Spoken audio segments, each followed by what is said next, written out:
प्राचीन समय में विद्यार्थी गुरुकुल में रहकर ही पढ़ा करते थे। बच्चे को शिक्षा ग्रहण करने के लिए गुरुकुल में भेजा जाता था।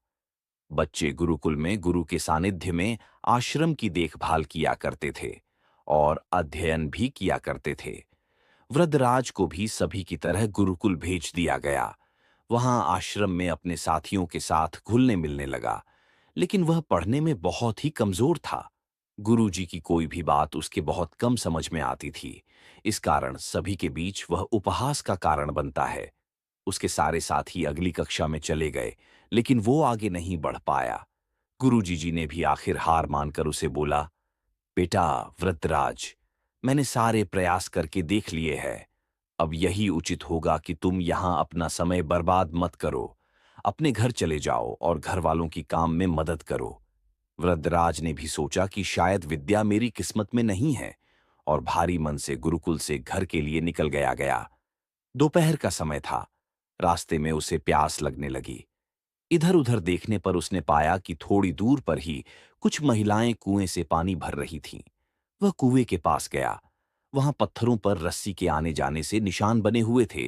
तो उसने महिलाओं से पूछा, यह निशान आपने कैसे बनाए? तो एक महिला ने जवाब दिया, बेटे, यह निशान हमने नहीं बनाए।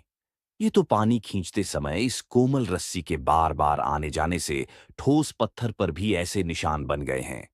वृद्धराज सोच में पड़ गया। उसने विचार किया कि जब एक कोमल से रस्सी के बार बार आने जाने से एक ठोस पत्थर पर गहरे निशान बन सकते हैं, तो निरंतर अभ्यास से मैं विद्या ग्रहण क्यों नहीं कर सकता। वृद्धराज ढेर सारे उत्साह के साथ वापस गुरुकुल आया और अथक कड़ी मेहनत की। गुरुजी ने भी खुश होकर भरपूर सहयोग किया।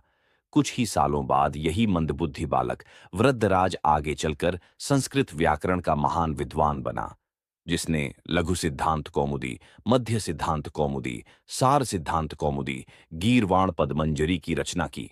दोस्तों, अभ्यास की शक्ति का तो कहना ही क्या है। यह आपके हर सपने को पूरा करेगी। अभ्यास बहुत जरूरी है, चाहे वो खेल में हो या पढ़ाई में या किसी और चीज में। बिना अभ्यास के आप सफल नहीं हो सकते हो। अगर आप बिना अभ्यास के केवल किस्मत के भरोसे बैठे रहोगे, तो आखिर में आपको पछतावे के सिवा और कुछ हाथ नहीं लगेगा। इसलिए अभ्यास के साथ धैर्य, परिश्रम और लगन रखकर आप अपनी मंजिल को पाने के लिए जुट जाएं।